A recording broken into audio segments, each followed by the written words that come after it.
നമസ്കാരം പ്രിയ പ്രേക്ഷകരെ, നേഷൻ ഫസ്റ്റിലേക്ക് എല്ലാ പ്രിയപ്പെട്ട പ്രേക്ഷകർക്കും സ്വാഗതം.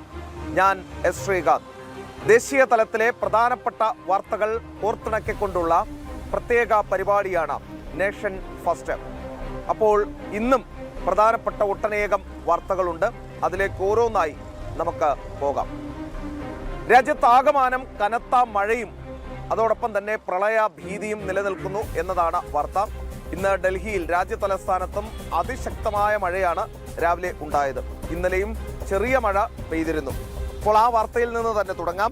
രാജ്യത്തിന്റെ വിവിധ ഭാഗങ്ങളിൽ മഴ ശക്തം എന്നതാണ് വാർത്ത.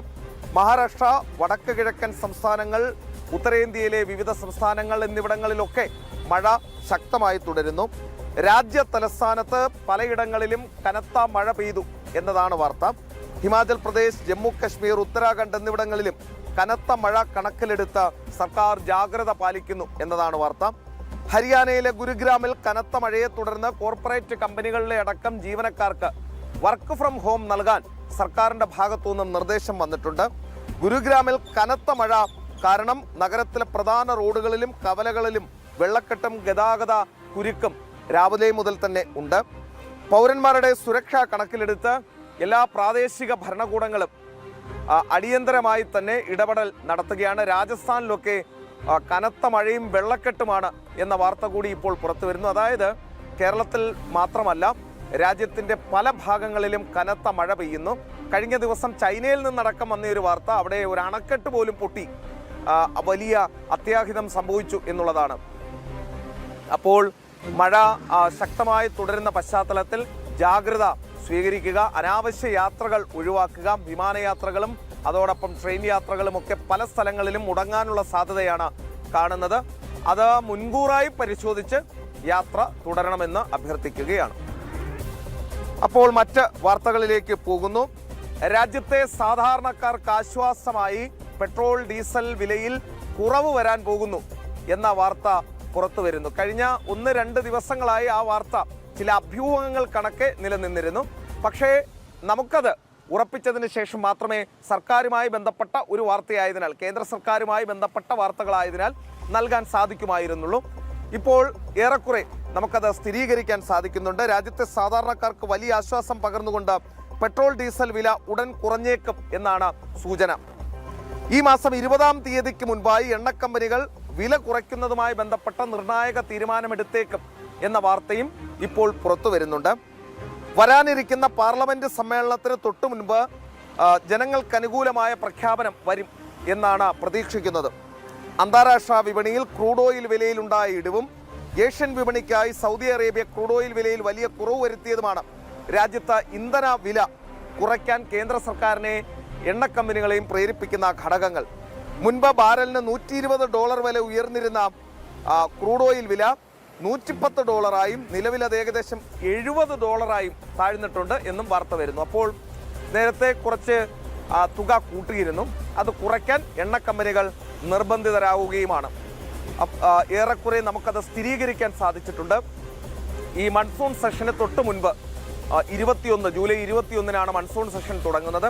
അതിന് തൊട്ട് മുൻപ് ഇന്ധന വിലയിൽ കുറവ് വരും എന്നതാണ് കിട്ടുന്ന ലഭ്യമായ വിവരം. 2022-ന് ശേഷമായിരുന്നു ഇന്ധന വിലയിൽ മറ്റ് പോംവഴികളില്ലാത്തതിനാൽ കുറച്ച് വർധനവ് വരുത്തുകയുണ്ടായത്. വീണ്ടും ഡൽഹിയിൽ ചെറിയ മഴ തുടങ്ങുന്നു എന്നുള്ളതാണ് മനസ്സിലാക്കാൻ സാധിക്കുന്നത്. നമ്മുടെ ഈ ലൈവിനിടയിൽ പെയ്യാതിരുന്നാൽ മതി എന്നാണ് ആഗ്രഹം. അപ്പോൾ മറ്റ് വാർത്തയിലേക്ക് പോകുന്നു. അയോധ്യയിൽ നിന്നാണ് ആ വാർത്ത. ശ്രീരാമ ജന്മഭൂമി തീർത്ഥക്ഷേത്ര ട്രസ്റ്റിന്റെ വരവ് ചെലവ് വിവരങ്ങൾ പുറത്തുവിട്ടു എന്ന വാർത്ത പുറത്തു വരുന്നു. കണക്കുകൾ പ്രകാരം ക്ഷേത്രത്തിന് 2020 മുതൽ ഇതുവരെ ലഭിച്ചത് 3264 കോടി രൂപയാണ്. ഇതിൽ 2370 കോടി രൂപ ക്ഷേത്ര നിർമ്മാണത്തിനും മറ്റ് ചെലവുകൾക്കുമായി വിനിയോഗിച്ചു എന്ന് ട്രസ്റ്റ് വ്യക്തമാക്കുകയും ചെയ്തിട്ടുണ്ട്. ഇതിനോടകം 2026 മാർച്ച് 31 വരെയുള്ള കണക്കുകൾ പ്രകാരം ഭക്തരിൽ നിന്നും 582 കോടി രൂപയാണ് വഴിപാട് ഇനത്തിൽ ലഭിച്ചത്.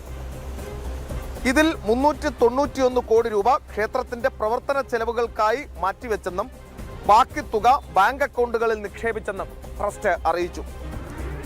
2916 ഇനം സാധനങ്ങൾ ഭക്തരിൽ നിന്നും സമ്മാനങ്ങളായി ലഭിച്ചിട്ടുണ്ടെന്നും നൽകിയ ആളുകളുടെ വിശദാംശങ്ങളും തീയതിയും അടക്കം രജിസ്റ്ററിൽ രേഖപ്പെടുത്തി എന്നുമാണ് ട്രസ്റ്റ് പറയുന്നത്.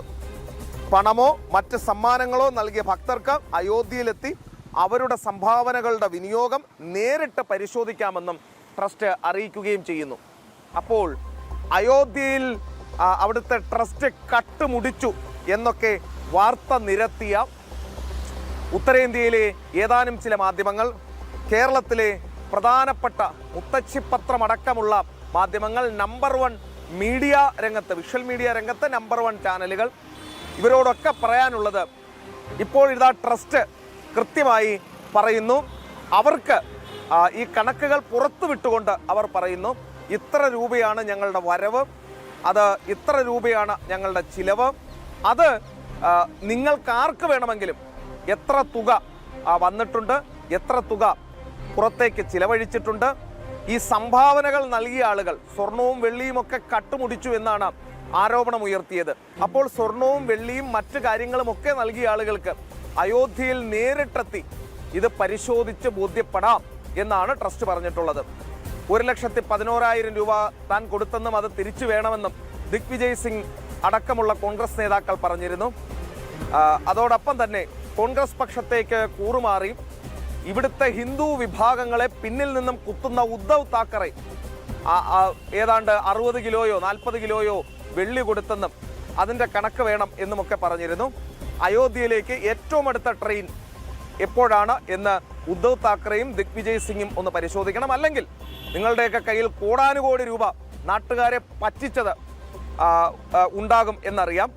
അതിൽ നിന്നും കുറച്ചെടുത്തൊരു ഫ്ലൈറ്റ് ബുക്ക് ചെയ്യുക, അയോധ്യ വിമാനത്താവളമുണ്ട്, അവിടെ ഇറങ്ങുക, അയോധ്യയിൽ ചെല്ലുക, അവിടെ നേരിട്ട് കാര്യങ്ങൾ ബോധ്യപ്പെടുക. കണക്ക് പുറത്തുവിട്ട് നിങ്ങളെ ക്ഷണിക്കുകയാണ് ട്രസ്റ്റ്. നിങ്ങൾ വന്ന് പരിശോധിച്ച് ബോധ്യപ്പെടാനാണ് പറയുന്നത്.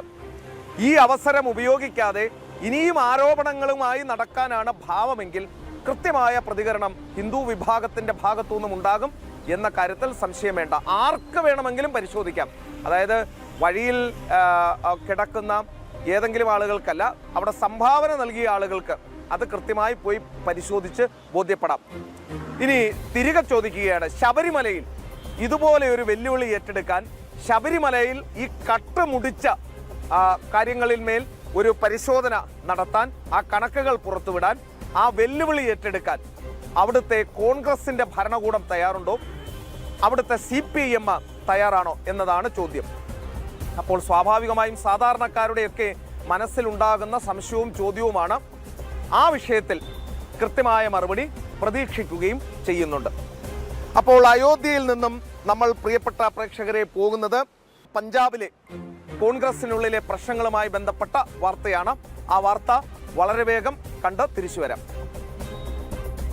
മിഷൻ പഞ്ചാബുമായി രംഗത്തിറങ്ങിയ BJPക്ക് പ്രതീക്ഷ നൽകുന്നതാണ് പഞ്ചാബ് കോൺഗ്രസിലെ ഭിന്നത. നേതൃമാറ്റം ആവശ്യപ്പെട്ട് രംഗത്ത് വന്ന നേതാക്കളെ അനുനയിപ്പിക്കാനുള്ള കോൺഗ്രസ് ഹൈക്കമാൻഡ് നീക്കം വിജയം കണ്ടില്ല. തെരഞ്ഞെടുപ്പ് കമ്മിറ്റിയിൽ മുൻ മുഖ്യമന്ത്രി ചരൺജിത് സിംഗ് ചന്നിക്ക് സുപ്രധാന പദവി നൽകി പ്രശ്നം പരിഹരിക്കാനുള്ള ശ്രമമാണ് ഹൈക്കമാൻഡ് നടത്തിയത്. എന്നാൽ PCC അധ്യക്ഷ സ്ഥാനം ചന്നിക്ക് നൽകണമെന്ന നിലപാടിൽ അദ്ദേഹത്തിന്റെ അനുയായികൾ ഉറച്ചുനിന്നതോടെ ഹൈക്കമാൻഡ് നീക്കങ്ങൾ വിലപ്പോയില്ല. പഞ്ചാബിലെത്തിയ AICC ഇൻചാർജ് ഭൂപേഷ് ബാഗലുമായുള്ള കൂടിക്കാഴ്ചയ്ക്ക് പോലും ചന്നിയും അദ്ദേഹത്തെ അനുകൂലിക്കുന്നവരും തയ്യാറായില്ല.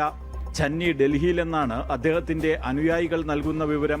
ചന്നി BJP നേതാക്കളുമായി ചർച്ച നടത്തിയെന്ന റിപ്പോർട്ടുകൾ പുറത്തുവരുമ്പോഴും ചന്നിയും BJPയും ഇക്കാര്യത്തിൽ മൗനം പാലിക്കുകയാണ്. പഞ്ചാബ് BJP ആകട്ടെ പാർട്ടിയുടെ നയവും നിലപാടും പ്രധാനമന്ത്രി നരേന്ദ്രമോദിയുടെ നേതൃത്വവും അംഗീകരിക്കുന്ന ആർക്കും BJPയിൽ ചേരാമെന്ന നിലപാടാണ് സ്വീകരിക്കുന്നത്. ജനം, ഡൽഹി. പ്രിയ പ്രേക്ഷകരെ, അപ്പോൾ പഞ്ചാബിലെ ആ വാർത്ത കണ്ടു കാണും എന്ന് തോന്നുന്നു. നമ്മുടെ ഇൻപുട്ടിലും പ്രൊഡക്ഷനിലും ചെറിയൊരു വീഴ്ച പറ്റിയിരുന്നു. എനിക്ക് തോന്നുന്നു അവർക്ക് പഞ്ചാബിനെ കുറിച്ചൊരു അക്ഷരം മിണ്ടരുത് എന്നതായിരിക്കും നിലപാട് എന്ന് തോന്നുന്നു. പക്ഷെ നമുക്ക് മിണ്ടിയല്ലേ പറ്റൂ. അപ്പോൾ ആ വാർത്ത പ്രിയപ്പെട്ട പ്രേക്ഷകർ കണ്ടു എന്നാണ് മനസ്സിലാക്കുന്നത്.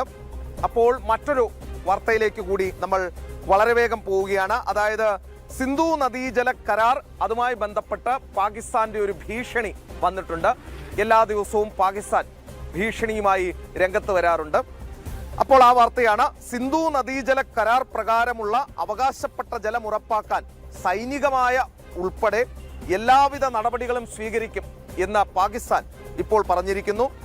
Chief of defence force field marshal Asim മുനീറിന്റെ അധ്യക്ഷതയിൽ ചേർന്ന കോർ കമാൻഡർമാരുടെ യോഗത്തിലാണ് പാക് സൈന്യം നിലപാട് വ്യക്തമാക്കിയത്. ജലം തടയുകയോ വഴിതിരിച്ചു വിടുകയോ ചെയ്യുന്നത് യുദ്ധപ്രഖ്യാപനമായി കണക്കാക്കുമെന്ന പാകിസ്ഥാൻ ദേശീയ സുരക്ഷാ സമിതിയുടെ മുൻ നിർദ്ദേശത്തിന് സൈന്യം പൂർണ്ണ പിന്തുണ പ്രഖ്യാപിച്ചു. കശ്മീരിന് രാഷ്ട്രീയവും നയതന്ത്രപരവുമായ പിന്തുണ തുടരുമെന്നും പാക് സൈന്യം വ്യക്തമാക്കുകയും ചെയ്തിട്ടുണ്ട്. അതായത് വെള്ളം കിട്ടിയില്ലെങ്കിൽ ഭാരതത്തെ ആക്രമിച്ച് കീഴ്പ്പെടുത്തും എന്നുള്ളതാണ് പാകിസ്ഥാൻ സൈനിക തലവൻ കൂടിയായ അസിം മുനീറിന്റെ അവകാശവാദം. 19 ബ്രഹ്മോസാണ് ഈ അസിം മുനീറിന്റെ പല ഭാഗങ്ങളിലായിട്ട് ഭാരതം പൊട്ടിച്ചത്. ബഹാവൽപൂരിലും മുദ്രികയിലും അടക്കം ഉള്ള സ്ഥലങ്ങളിൽ ഈ ഭീകര ക്യാമ്പുകൾ തകർത്ത തരിപ്പണമാക്കിയതാണ് ഓപ്പറേഷൻ സിന്ദൂറിൽ. അവരുടെ ഈ ആണവായുധങ്ങൾ സൂക്ഷിച്ചിരിക്കുന്ന സ്ഥലങ്ങളിലടക്കം ബ്രഹ്മോസ് ചെന്ന് വീണപ്പോഴാണ് അവർ കാര്യങ്ങൾ അറിഞ്ഞത്. അത് മാത്രമല്ല, അവരുടെ പല ബേസുകളും തകർന്ന തരിപ്പണമായപ്പോൾ ഏറ്റവും ഒടുവിൽ കരഞ്ഞ് കാല് പിടിച്ച് ഓപ്പറേഷൻ സിന്ദൂർ നിർത്തിച്ച കക്ഷികളുമാണ് പാകിസ്ഥാൻ. ഇവര് ഈ പാകിസ്ഥാന്റെ ഭാഗത്തു നിന്നുള്ള ഈ ആക്രോശങ്ങൾ, മുന്നറിയിപ്പുകൾ, യുദ്ധഭീഷണികളൊക്കെ കാണുമ്പോൾ ഒരു സിനിമയിൽ മാമുക്കോയ ഇറങ്ങി വന്ന് കത്ത് ചൂണ്ടി കീലേരി അച്ചുവിനോട് കളിക്കാൻ ആരുണ്ടടാ എന്ന് ചോദിക്കുന്ന ആ ഒരു സീനാണ് ഓർമ്മ വരുന്നത്. കഷ്ടം എന്നല്ലാതെ മറ്റൊന്നും പറയാനില്ല. മറ്റ് വാർത്തകളിലേക്ക് പോവുകയാണ്. പാക് അധീന കശ്മീരുമായി ബന്ധപ്പെട്ട മറ്റൊരു വാർത്തയാണ്.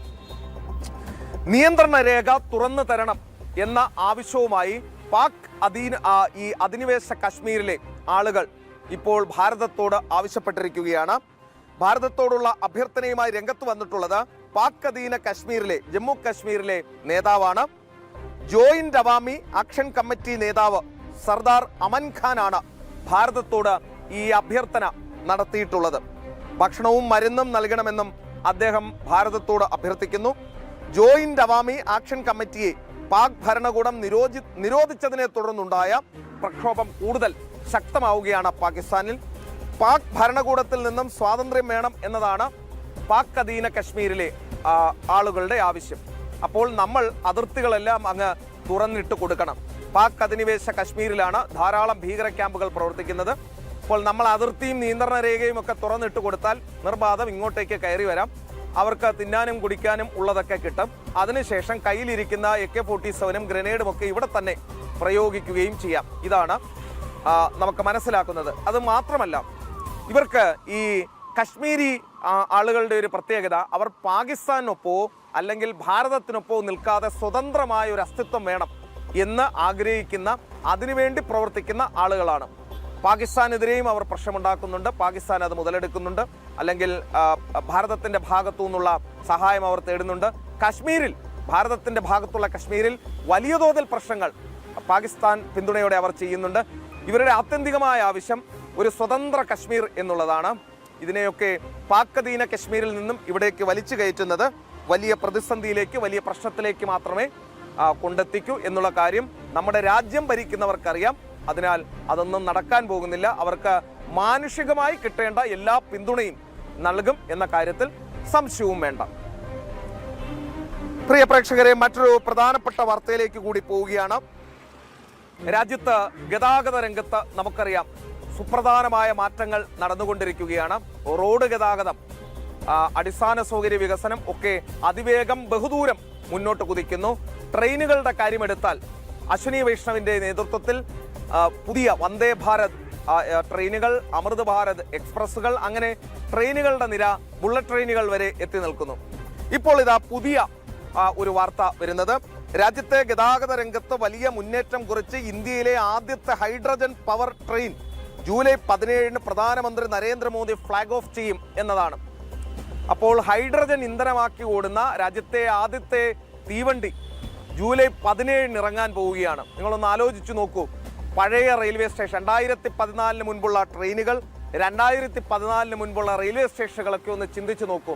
മൂക്കുപൊത്താതെ റെയിൽവേ സ്റ്റേഷനിലും ട്രെയിനുകളിലും നിങ്ങൾക്ക് യാത്ര ചെയ്യാനും കയറാനും സാധിക്കുമായിരുന്നു തകര ഷീറ്റ് പോലെ ഇരിക്കുന്ന ട്രെയിനുകൾ എന്നുള്ളതായിരുന്നു നമ്മൾ കണ്ടത്. അതൊക്കെ മാറി ഇപ്പോൾ വന്ദേ ഭാരതം, അമൃത ഭാരതം, ഇതാ ബുള്ളറ്റ് ട്രെയിൻ വരാൻ പോകുന്നു. ഹൈഡ്രജൻ ട്രെയിൻ 17-ാം തീയതി രംഗത്ത് വരാനും പോകുന്നു. അപ്പോൾ അനവധി മാറ്റങ്ങൾ വരുന്നു എന്നതാണ് വാർത്ത. ഹരിയാനയിലെ ജിന്ദ് സോണിപ്പത്ത റൂട്ടിലായിരിക്കും ട്രെയിൻ സർവീസ് നടത്തുക എന്നതാണ് വാർത്ത. മലിനീകരണം തീരെയില്ലാത്ത ഹൈഡ്രജൻ ഫ്യൂവൽ സെൽ സാങ്കേതിക വിദ്യയാണ് ട്രെയിനിൽ ഉപയോഗിക്കുന്നത്. മേക്ക് ഇൻ ഇന്ത്യ പദ്ധതിയുടെ ഭാഗമായി തദ്ദേശീയമായാണ് ട്രെയിൻ വികസിപ്പിച്ചിട്ടുള്ളത്. ജിന്ദ് മുതൽ സോണിപ്പത്ത് വരെ ഏകദേശം 90 കിലോമീറ്റർ ദൂരത്തിലാണ് ട്രെയിൻ സർവീസ് നടത്തുക. നിലവിലെ ഡീസൽ ട്രെയിനുകൾക്ക് 2 മണിക്കൂർ വേണ്ടിവരുന്ന ദൂരം ഹൈഡ്രജൻ ട്രെയിൻ 1 മണിക്കൂർ കൊണ്ട് പൂർത്തിയാക്കും. യാത്രക്കാർക്ക് താങ്ങാനാവുന്ന തരത്തിൽ 5 രൂപ മുതൽ 25 രൂപ വരെയാണ് ടിക്കറ്റ് നിരക്ക് നിശ്ചയിച്ചിട്ടുള്ളത്. ഏകദേശം 2500 യാത്രക്കാർക്ക് ഒരേ സമയം യാത്ര ചെയ്യാം. 5 രൂപ മുതൽ 25 രൂപ വരെ മാത്രമാണ് നിരക്ക്. 2500 പേർക്ക് ഒരേ സമയം യാത്ര ചെയ്യാം. നേരത്തെ 2 മണിക്കൂർ വേണ്ടി വന്നിരുന്ന ദൂരം 1 മണിക്കൂറായി കുറയുകയും ചെയ്യും. ഈ രാജ്യത്തുണ്ടാകുന്ന നരേന്ദ്രമോദി വന്നതുകൊണ്ട്, നരേന്ദ്രമോദി ഇന്ത്യൻ പ്രധാനമന്ത്രി ആയതുകൊണ്ട് ഈ രാജ്യത്തുണ്ടാകുന്ന മാറ്റങ്ങൾ എന്തൊക്കെയാണ് എന്ന് ചിന്തിച്ചു നോക്കൂ. ഞങ്ങൾ പണിയുന്നത് അമ്പലങ്ങളല്ല, ഞങ്ങൾ പണിയുന്നത് പള്ളിക്കൂടങ്ങളാണ് എന്ന് പറഞ്ഞ് അമ്പലം കൊള്ളയടിച്ച് പള്ളിക്കൂടം പണിത് അതിൻ്റെ മേൽക്കൂര ഇടിഞ്ഞു വീഴുന്ന കേരളത്തിലെ CPIM-ഉം കോൺഗ്രസും ഒക്കെ ഒന്ന് ശ്രദ്ധിക്കണം.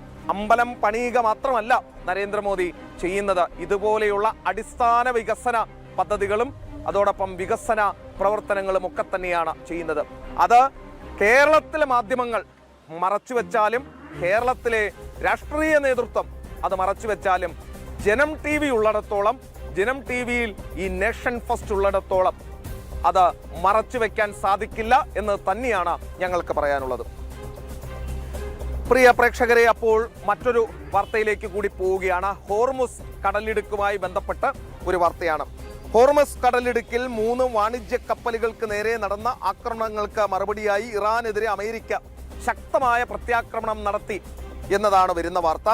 അന്താരാഷ്ട്ര ജലപാതയിൽ വാണിജ്യ കപ്പലുകളെ ലക്ഷ്യമിട്ട് ആക്രമിച്ചതിന് കനത്ത വില നൽകേണ്ടി വരുമെന്ന് ഇറാനെ ബോധ്യപ്പെടുത്താനായാണ് തിരിച്ചടികൾ ആരംഭിച്ചതെന്ന് US സെൻട്രൽ കമാൻഡ് അറിയിക്കുകയും ചെയ്തിട്ടുണ്ട്. ആ പാതയൊന്ന് തുറന്ന് കിട്ടിയതേയുള്ളൂ. അതിലൂടെ വളവും ഇന്ധനവും CNG-യും LPG-യും ഒക്കെയായി കപ്പലുകൾ നീങ്ങി തുടങ്ങിയിട്ടേ ഉള്ളൂ. ഈ ലോകത്താകമാനം സ്തംഭിച്ച അവസ്ഥയിലാണ് ഉണ്ടായിരുന്നത്. ആ പ്രശ്നങ്ങളൊന്നു മാറി, പ്രതിസന്ധികളൊന്നു മാറി, ഈ ലോകമൊന്ന് ചലിച്ചു തുടങ്ങിയതേയുള്ളൂ. അതിനിടയിലാണ് അമേരിക്കയുടെ ആക്രമണം, ഇറാന്റെ ആക്രമണം ആദ്യം നടന്നു. അതിന് പ്രത്യാക്രമണവുമായി അമേരിക്ക വരുന്നത്. അപ്പോൾ ഇവരൊന്നും ജീവിക്കാൻ അനുവദിക്കുന്ന ലക്ഷണം മട്ട കാണുന്നില്ല. വീണ്ടും ഈ ലോകം അനുഭവിക്കേണ്ടി വരുമോ എന്ന ആശങ്കയിലാണ്. ഇറാൻ ഇതിന് പ്രത്യാക്രമണവുമായി ഇറങ്ങുകയാണെങ്കിൽ അമേരിക്കയും പിന്നോക്കം പോകും എന്ന് തോന്നുന്നില്ല. ഇന്ധനവിലയും അതോടൊപ്പം വളം ലഭ്യതയും ഒക്കെ ബുദ്ധിമുട്ടായി മാറുകയും ചെയ്യും. അപ്പോൾ ഈ പ്രശ്നങ്ങൾക്കൊരു ശാശ്വത പരിഹാരമുണ്ടാകട്ടെ എന്ന് പ്രത്യാശിക്കുകയും ചെയ്യാം. അപ്പോൾ പ്രിയ പ്രേക്ഷകരെ, നമ്മുടെ ഈ സെഗ്മെന്റ് തൽക്കാലം വൈൻഡപ്പ് ചെയ്യുകയാണ്. മഴക്കോള് വീണ്ടും വരുന്നുണ്ട്. വലിയ മഴയ്ക്കുള്ള സാധ്യത തന്നെയാണ് പ്രവചിച്ചിട്ടുള്ളത്. ഇന്ന് രാത്രി വീണ്ടും നേഷൻ പ്ലസുമായി കാണാൻ കഴിയും എന്ന പ്രതീക്ഷയോടെ വിട പറയുകയാണ്. നാളെ രാവിലെ നേഷൻ ഫസ്റ്റുമായി നമുക്ക് വീണ്ടും കാണുകയും ചെയ്യാം.